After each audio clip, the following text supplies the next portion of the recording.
Hi, my name is Beer, and let's start with Call of Cthulhu. The year is 1924, and here you will take on the role of a private detective. But instead of catching cheating husbands and wives, you must do a bit more serious job. So you are sent to investigate the death of a well-known family on a remote island. What could go wrong? Yeah, you will probably meet some strange creatures, experience weird science, and even come face to face with a creepy cult. I mean, what else is there to do when you spend your time on an isolated island? Knit socks? Repaint the fences? Make potato salad? Although I doubt that you could find the best quality doctor's sausage here. I am so bored. Yeah, me too. Let's join a cult. But if you think about it, honestly, if the people of the island would do some sock knitting and repainting the fences for fun, maybe, just maybe, they wouldn't need to join a sinister cult for fun. Some food for thought. Anyways, people are saying that the story of the game is very interesting, engaging, and spooky. But Call of Cthulhu doesn't let you explore much. It is more focused on nice cutscenes, and it does feel more like an adventure game.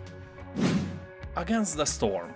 This is a roguelite city builder set in a gloomy fantasy world. Artistically, this is one of the coolest RTS city builder games I have seen lately, except one thing: here it never stops raining. And I hate rain. I wear glasses, so it's a thing that's really hard to love. Anyway, here you are, a pioneer sent into the wilds to establish and manage new settlements inhabited by smart beavers, lizards, and humans. Your goal is to survive long enough and gather the valuable resources necessary to rebuild and upgrade your city. It's the only safe haven against the Blightstorm, a vile cycle of destruction ravaging everything in its path. Othercide. Here you will lead your army of female warriors to battle. Your skill in combat will decide their fate, shape their abilities and personality. So under your command, they probably just die angrily in pain and agony. Anyway, jokes aside, like in all turn-based games, here you will have to plan your moves carefully, because one wrong action can lead your party to failure. Although the game offers cool mechanics where you can sacrifice one to heal another, survivors will get stronger, ready to fight the next battle. The bad news is that the game practices permadeath, so by sacrificing warriors, you are like sacrificing them for real. And the elephant in the room is, of course, the visuals of the game. Only black, white, and red color palette exists here and makes this game stand out from other similar projects. Crashlands.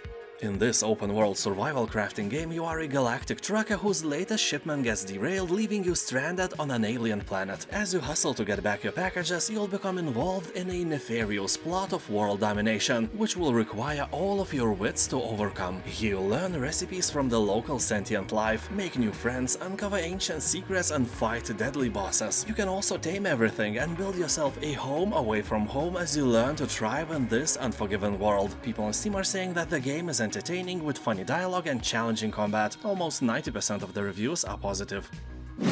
Kingdom New Lands. You won't believe that, but this is an open-world game. Well, technically, you can move only in 2 dimensions, but this game has a world and it is open. You will travel to the unexplored places and welcome the deluge of new mounts, merchants, and vagrants that call these isles home. But be wary of the new obstacles that threaten your arrival. Not only the greedy creatures block your way, but even the environment itself can defeat you. You'll come across items, NPCs, and mysterious statues to help you, but you'll have to figure out just exactly how they will aid you in building and defending your kingdom.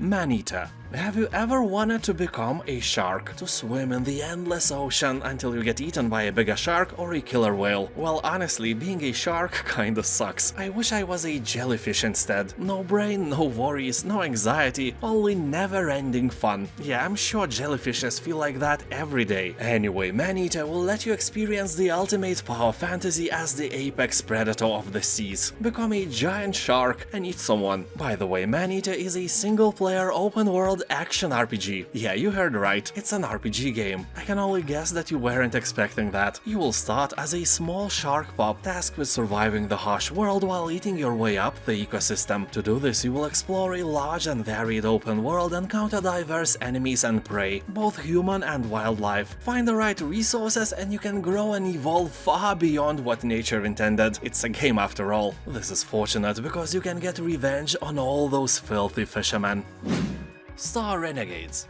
This is a tactical RPG strategy game in which you command members of a rebellion fighting an evil empire. The game focuses on missions which usually consist of battles with intelligent and constantly evolving opponents. Quests are randomly generated, which in combination with the constantly evolving enemies makes the game a little different each time you play. It gets more challenging and death is something inevitable. The members of your team form friendships and even deeper relations which can result in a child. He or she will join your ranks as another unique character, so you can literally breed more heroes here. Breed, yeah, that's the right word. Titan Chaser. It's a meditative experience where you don't have to manage fuel, car maintenance, health or damage. Just find where to drive and how to use your tools effectively, or just forget about your work and drive through foggy landscapes to calm down after a hot day, although your job here is to find monsters and make them go away. I think it is inspired by a Norwegian movie called Troll Hunter. This is the best Norwegian accent I can do. Sue me. Game has very positive reviews and people on Steam are saying that this game is an absolute gem, really creative and ambitious project. Green Hell.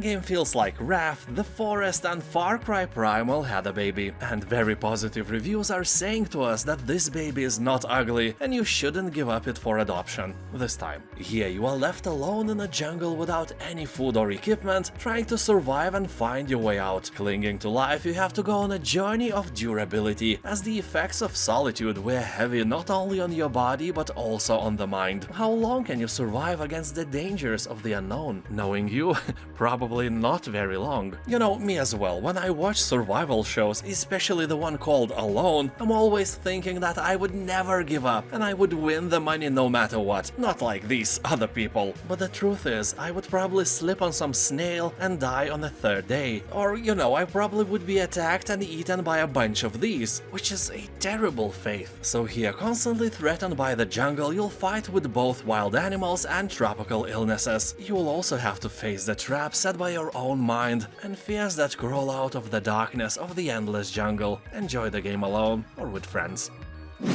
Warhammer Vermintide 2. This is a 4-player co-op action game where you can control one of 5 heroes and fight the combined forces of a ruinous chaos army and a swarming Skaven horde. The only thing standing between utter defeat and victory is you and your allies. If you fall, so will the Empire. So it's fair to say that the Empire is probably doomed and it's your fault. Well, at least in the beginning, when you are not accustomed to the gameplay and controls. So here you can choose between 5 different characters, each with 3 branching careers to master. You'll also find ladders of different difficulty, from puny and lame recruit to more respectful veteran and champion, and finally a legend. Also 15 talent trees and more than 50 various types of powerful weapons won't let you get bored, that's for sure.